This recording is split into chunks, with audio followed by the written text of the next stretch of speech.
어린 시절 할머니가 하나둘 꺼내주던 고소하고 담백한 과자. 우리에게 추억의 음식으로 기억되는 한과.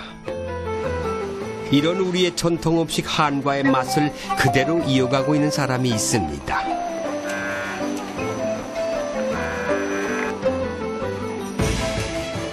겉은 좀 바삭하면서 속은 부드러운 그 질감을 유지하는 그런 기술을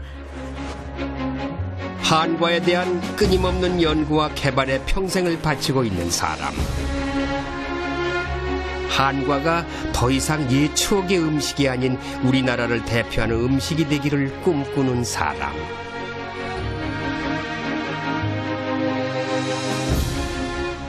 전통적인 식품이면서 현대 상품으로서의 가치를 넓혔고 또 이것을 세계화하는 데 기여를 하는 300g만큼만 들어가고 전통을 이어가는 동시에 시대의 흐름에 맞게 개발함으로써 한과의 대중화를 위해 힘쓰고 있는 한과 명인 김규훈입니다.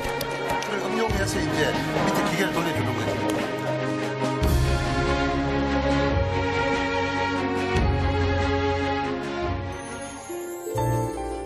한과는 우리나라의 전통적인 과자를 말합니다. 우리말로 과줄이라고 부르는 이 한과는 주로 곡물가루에 기름, 꿀, 엿 등을 섞고 달콤하게 만들어 먹는 음식이죠. 만드는 방법에 따라 다양한 종류가 있습니다.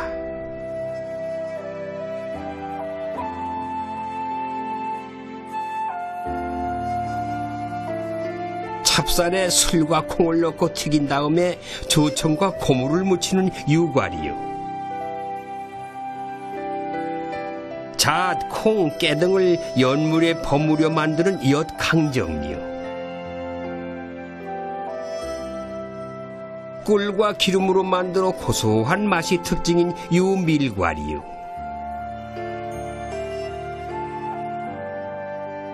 과일 등을 꿀에 졸인 과자인 정과류.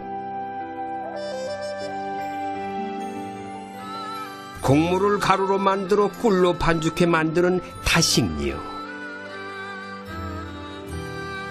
이렇게 우리의 전통 한과는 곡물과 과일 등을 주 재료로 해서 만드는 건강식품이죠.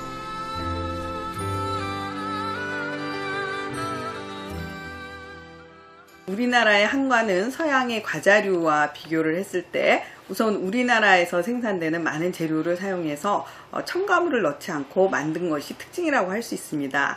특히 인공 색소 같은 것이 들어가지 않고 치자의 노란색이라든가 지치의 붉은색이라든가 이런 우리가 갖고 있었던 천연 식물에서 추출된 여러 가지 재료를 이용해서 만든 것이기 때문에 여러 가지 가공식품이 들어간 과자와는 비교할 수 없는 식품이라고 얘기할 수 있겠습니다. 한과의 대표적인 종류로 꼽히는 것은 바로 유과인데요. 유과는 삭힌 찹쌀을 반죽해 튀긴 다음에 조청과 고무를 묻히는 과자입니다.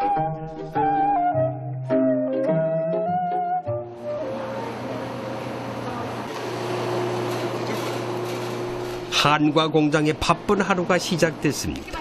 오늘은 유과를 만드는 날입니다. 김규훈 명인도 분주하게 움직이는데요. 그는 지난 30년간 전통 방법을 이어오며 한과를 만들고 있습니다. 내가 계속 30년을 계속 일해도 똑같이 발효하고 똑같이 반죽하고 전통 방법으로 하고 있다 이렇게 말이죠. 전통 방법으로 만들고 있다 이렇게. 유과를 만드는 데 있어 가장 중요한 재료는 바로 찹쌀입니다. 이 찹쌀을 일정 기간 불려 약간 삭힌 상태의 것으로 만드는데요. 힘에 이제 이렇게 여기는 이제 그 발효하는 거죠. 발효. 무슨 쌀을 쓰느냐, 무슨 어떻게 발효해서 몇 온도에 며칠씩 하느냐에 따라서 그다음에 이제 그 후에 공정성은 다 달라질 수가 있죠. 대단히 중요한 일이죠. 일정 기간이 지나 찹쌀이 삭으면서 부드러운 상태가 되면 유과로 만들어집니다. 썩은 데가 많이 나요. 이런 것들이 이제 썩었으니까 이렇게 되면 이제 가루가 한 번만 그냥 바로 내려가면 유과의 반죽에는 물 그리고 술과 콩물이 들어가는데요. 물의 양도 중요하지만 술과 콩물의 배합 역시 유과의 맛을 결정하는 중요한 부분입니다. 밑에 거 옛날 문헌에서부터 유과에는 콩물을 넣게 돼 있어요. 그러면 약간 어떤 그 맛을 좀 정감시킨다든지 그 조직을 좀 부드럽게 한다든지 약간 그런 부분들이 일부 작용할 수 있다. 찹쌀을 손으로 쥐어서 뭉쳐지는 정도가 되면 반죽이 완성되는데요. 완성된 반죽은 찜통으로 들어가 약 1시간 정도 찌는 과정을 거칩니다.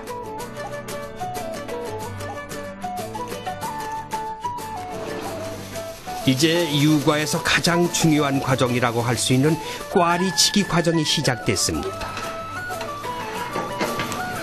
자줏빛을 내는 백년초 가루 위에 찐 찹쌀을 붓고 꽈리치기를 시작합니다.